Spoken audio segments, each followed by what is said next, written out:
Jesus' message was never about religion, so why did we turn it into one, the truth that got buried? Jesus wasn't about control, he was about liberation. He didn't preach hierarchy, he taught oneness. He didn't ask to be worshipped, he invited us to recognize the same divine power within ourselves. Yet somewhere along the way that message got lost. It was buried under centuries of religious rules, institutions, and intermediaries that turned a path of inner awakening into a system of external obedience. But here's the thing about truth, it never disappears.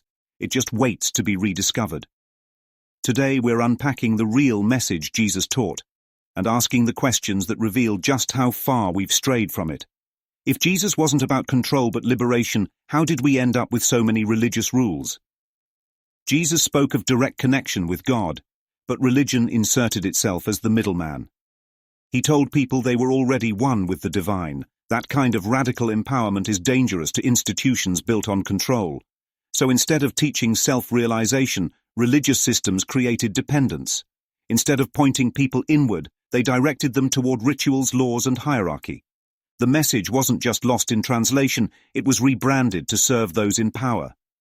Did Jesus point people inward because he knew they'd spend centuries looking everywhere but inside?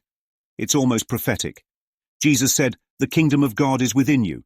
Yet for thousands of years, people have searched for God in everything but themselves.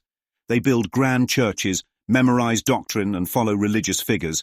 Meanwhile, the very place Jesus told them to look remains ignored. Did he know people would miss the point? Maybe. But the truth he left behind is still there, waiting for those who are ready to listen. If Jesus didn't want to be idolized, does that mean some people are following him by not following him? Jesus never asked to be worshipped. He didn't say, "Bow before me." He said, "Follow me." Yet modern Christianity has turned him into the very thing he never wanted. A religious icon, separated from the people he came to awaken. So who's actually following Jesus? The ones chanting his name, or the ones living his truth?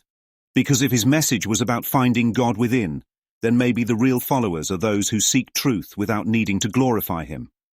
Higher consciousness over blind faith.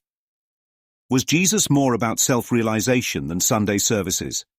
Most religious teachings demand blind faith, believe without question. But Jesus was never about blind belief. He spoke in parables, invited people to seek wisdom, and pointed them toward personal understanding. That's the difference between faith based on fear and faith based on awareness. One keeps you in the dark, the other brings you into the light. Jesus wasn't asking for passive followers, he was calling people to wake up. If miracles weren't about Jesus but the power of God within, does that mean we all have access to the same power? Jesus performed miracles, but he never claimed them as his own. He said, "Your faith has made you well. Greater things than these shall you do." The kingdom of God is within you. That doesn't sound like someone claiming exclusive power. That sounds like someone saying, this is available to you too. So, why don't we see more miracles? Maybe because we don't believe in our own capacity. We've been told to see Jesus as separate, rather than as a demonstration of what's possible when we awaken. Maybe the real miracle is realizing you never needed permission to access the divine. If Jesus said the kingdom of God is within, why are people still waiting for heaven to drop like a new software update? So many people live like salvation is on back order, like heaven is a destination they'll reach later. But Jesus never described it that way. He didn't say wait for it. He said it's within you. Yet here we are, still waiting for some final event, waiting for a second coming, waiting for an afterlife while ignoring the truth staring us in the face. Heaven was never meant to be a future reward. It's a present reality, if we choose to see it. Was Jesus trying to wake people up, or did he just leave breadcrumbs that most people ignored? Jesus left clues everywhere. You shall know the truth, and the truth shall set you free. Not believe. No. The kingdom of God is within you. Not in temples, not in priests, within you. Why do you call me good? No one is good but God alone. He wasn't trying to be idolized, he was pointing beyond himself. But instead of seeing the breadcrumbs, most people turn Jesus into a symbol, missing the real meaning behind his words. The message hasn't changed. The question is, will we finally hear it? Jesus taught liberation, but religion taught control. One led to freedom, the other to hierarchy. Which one do you think he co-signed? Jesus flipped tables in the temple because religious leaders were exploiting people. He rejected the Pharisees because they valued rules over truth. He openly defied religious laws when they conflicted with love. Yet somehow, Christianity became one of the most rule-driven hierarchical institutions in history. Do you think that's what Jesus was aiming for? The contrast is obvious. Jesus pointed toward direct experience with the divine. Religion built walls around it.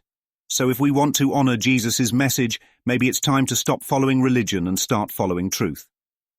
Conclusion. The message never left. We just got distracted. Jesus' teachings weren't about making people dependent on religion. They were about making people free. The church took his message and turned it into a structure of control. But truth can't be contained. It waits, like an unopened letter, always available to those ready to read it. The question isn't whether Jesus' message is still relevant. The question is, are we finally ready to listen?